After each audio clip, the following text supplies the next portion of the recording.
નમસ્કાર, હું છું અર્પિતા. કનેક્ટ ઇન્ડિયા ડિજિટલમાં આપનું સ્વાગત છે. જોઈએ આજના સમાચાર. ભારતીય કોસ્ટગાર્ડ દ્વારા દરિયામાં એક મોટી સફળતા હાંસલ કરવામાં આવી છે. દ્વારકાથી આશરે 115 નોટિકલ માઇલ દૂર એક શંકાસ્પદ વિદેશી બોટને આંતરીને તેની તપાસ કરવામાં આવતા મોટા પ્રમાણમાં દાણચોરીનો પર્દાફાશ થયો છે. ઝડપાયેલા જહાજનું નામ અલ મુખ્તાર છે, જેમાં 4 ઈરાની નાગરિકો સવાર હતા.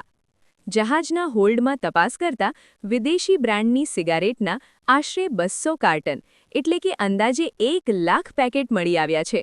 પકડાયેલ સિગારેટની આંતરરાષ્ટ્રીય બજારમાં અંદાજિત કિંમત ₹2.5 થી 5 કરોડ જેટલી માનવામાં આવે છે.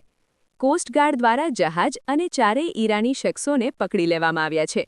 આ શંકાસ્પદ જથ્થો ક્યાં લઈ જવામાં આવી રહ્યો હતો અને તેની પાછળ કોનું નેટવર્ક કામ કરી રહ્યું છે તે અંગેની ઊંડી તપાસ માટે જહાજને પોરબંદર જેટી પર લાવવાની તજવીજ હાથ ધરવામાં આવી છે.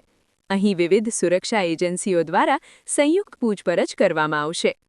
કનેક્ટ ઇન્ડિયા ડિજિટલ માટે પોરબંદરથી સિદ્ધાર્થનો રિપોર્ટ.